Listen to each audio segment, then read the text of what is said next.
as I mentioned earlier on, the first application you can put 2 years together. So currently we are working on applications that may have had expenditure, if they're a first-time applicant, in 2018-19 and 2019-20.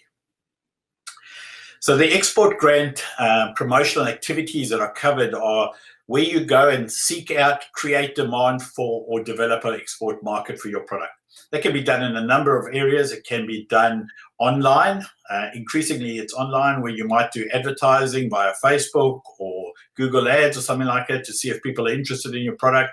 It can be going to trade shows or conferences where you have a booth and you explain to people what your product does, what you do.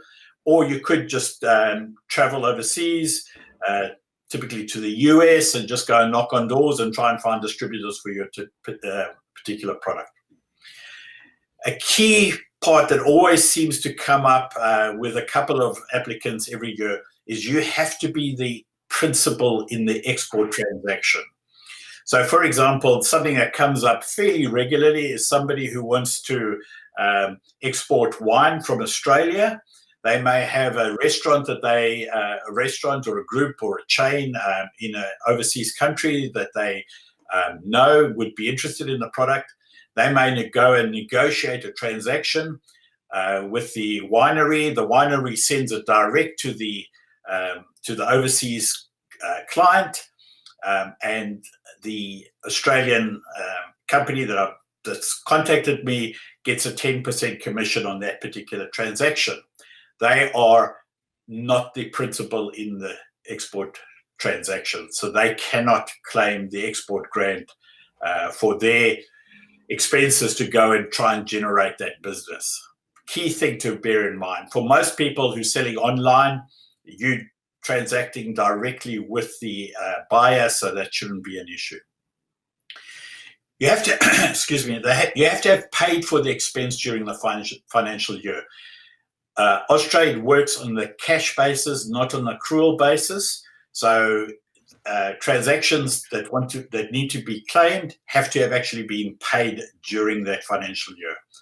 The other thing is that often comes up is somebody else may have paid for expenses legitimately, but it isn't taken up in the applicant's profit and loss. We can't claim those expenses. So just make sure that the accounting side is correctly accounted for. And then obviously you have to have evidence of the expense and what it was incurred for. Typically that's just the invoices, bank statements, or anything like that. So there are 8 categories that you can claim expenses under, and I'll run into a bit more detail in the next couple of slides, but just overview: the overseas representative, marketing consultant, marketing visits, free samples, trade shows, advertising and promotion, overseas buyers, and patents and trademarks. Patrick, I'll answer the question shortly about the US patent. So overseas representatives are those people or businesses that are based outside of Australia who are promoting your products. And typically they would be either based in the US, the UK, can be China, can be anywhere, but they are promoting your products directly to third parties to try and market your product. They can be employees, they can be third-party contractors, they can be external businesses, as long as there's a long-term relationship with that particular person that's doing that. The portion of the fees that you can claim must relate to the marketing.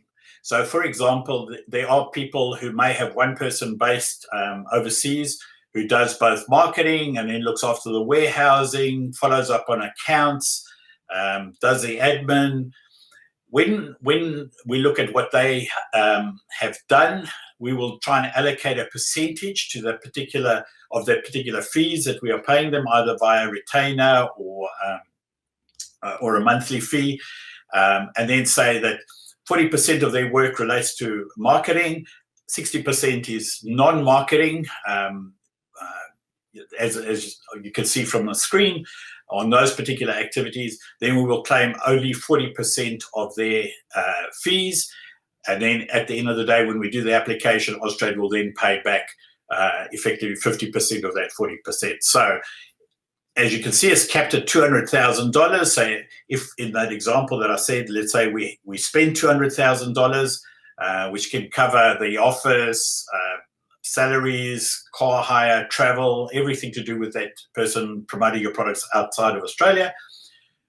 40% of that relates to marketing. We would be claiming $80,000, and Austrade would then pay us $40,000 back out of that transaction.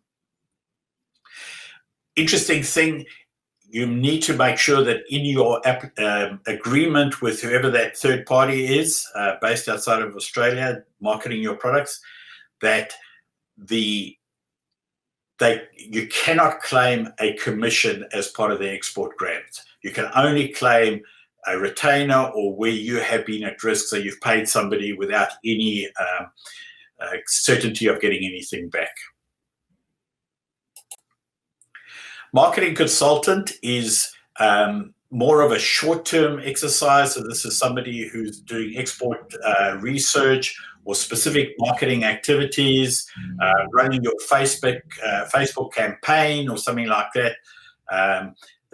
Those type of expenses are claimed on a marketing consultant, and this category is capped at $50,000 per application. Probably the area that has always been one of the biggest expense categories is marketing visits. So this is a cost where, or the expense where you go over to the US, go and knock on doors, go to trade shows, and you can claim the cost of the airfares, and departure taxes, not visa or insurance, are no longer allowed. And then instead of having to give hotel accommodation, food or meals or taxis or anything like that, Austrade allows you a per diem of $350 per day. So you don't have to claim any hotel. It's just automatic from when you left Australia to when you came back. You get $350 per day. You put that into the calculation, effectively you'll get back $175. I might just add a quick comment there. That was something that I've seen confused before, where the actual costs were tracked. And I'll come at this quickly from a bookkeeping perspective. Just because you can claim the allowance doesn't mean you don't need to keep records for other reasons, like claiming GST or for your BAS and management accounts. I guess typically if you're overseas, GST may not apply, but I wanted to throw that in. So still keep accurate records of the costs that you're incurring overseas, but it's actually an allowance rather than exactly what you spend. And that's something that I've learned a lesson there myself from one of our earlier applications. Yeah. The other interesting thing is to know that this is limited to 21 days per trip, the $350. So you can travel for longer periods, obviously, or shorter, but after 21 days, the $350 per day cannot be claimed. And I've got a very interesting story of a small company that started off in Brisbane. I sat down with them, I explained this, and one of the guys from the company flew over and spent about 3 months couch surfing across the US, going and promoting their products. And he came back and he said, 3 months is 90 days at 350. This was great. And he had been couch surfing and it didn't work. And I said, you forgot that I told you that it stops at 21 days. So this, he had come back, so that he had spent Christmas and New Year in the States. And I told him that we can't claim Christmas and New Year because obviously there's nobody marketing. So we had to apportion from that. And then I explained to him the 21 days. So for the rest of the 6 months, so I had the conversation with him early in January. What he did, and obviously the US was a big market for them, what he did is he would fly over for 21 days, come back on day 21 from the US, spend a couple of days in Brisbane, and then fly back to the US to restart the 21 days. And I'll never forget the one trip. He flew in at 6 o'clock in the morning, went home, showered, and then caught the evening flight back to the US. That's commitment to the cause too. Yeah, and he was just saying he was couch surfing in those days. I mean, you could go onto the website and find somebody's couch, and $350 a day for them at that stage was a lot of money. So it made sense to do that. Sometimes it does happen that you may tack on a couple of days holiday at the end. No problem with that. We just have to apportion the travel. And obviously the 21 days doesn't, the $350 per day doesn't count for that holiday period. Free samples is something that also is interesting, where people will send their products overseas to influencers or potential buyers. You can claim the manufactured cost of the sample. So this is obviously if you've got a product, plus the postage and freight costs. And it's capped at $15,000 for this category. I had a client who was selling organic beef overseas, and what they would do is they would send a kilogram of beef.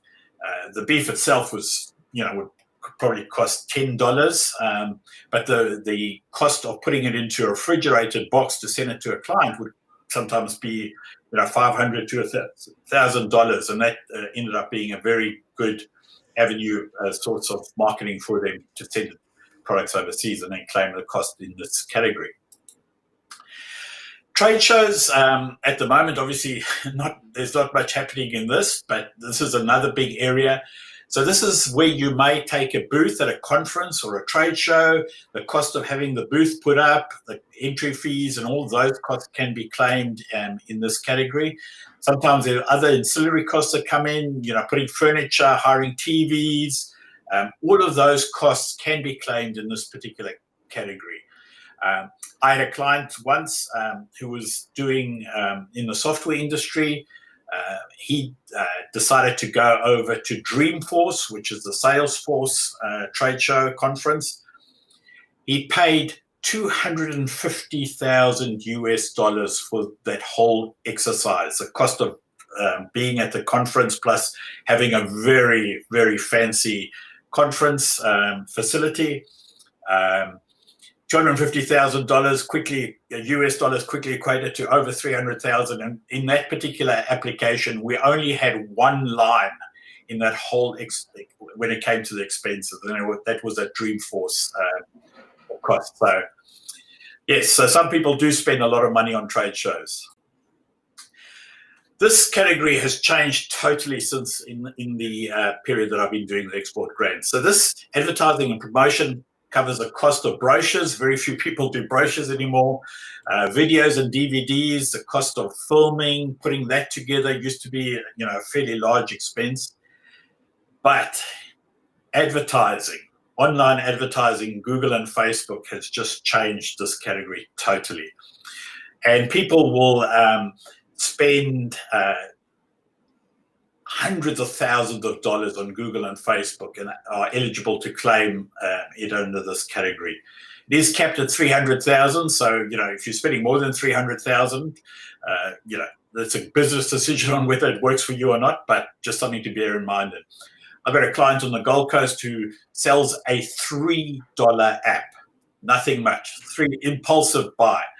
When I first started working with him, he spent $20,000 on Facebook advertising. He was over the moon that he got back 10,000. He thought this was great. Next year, when I went and saw him, he had spent $200,000 on Facebook advertising, and he got back $100,000. In the last 3 years that I've been doing his applications, he's now spending over $500,000 on Facebook advertising. As I said to him, never spend a dollar to get 50 cents back. But what he was able to do was to generate $3, $4, $5 for every dollar that he spent on Facebook. So it obviously makes sense. And then, he gets some of it back from the export grant. So it's a bonus for him at the end of the day. I think this is a key area for particularly this audience. And I know a lot of the Binninger's clients, we've got a big category of e-commerce businesses, and many of them sell, or their sales method is pay-per-click, whether it's Google or Facebook. And so I think this will be particularly relevant and advantageous for those businesses. And I know that many of our clients and our audience are also interested in things like content marketing. Yes. Is that captured in this category, or is that it? So things like writing content, doing SEO, or paying an SEO agency, would that fit here, or is that in a different category? Yeah, so two things there, Meryl.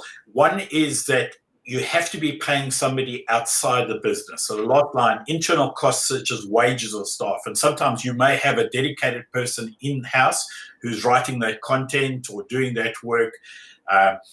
If they don't meet the 80-20 rule with Austrade, with the ATO, sorry, they will not be able to be claimed.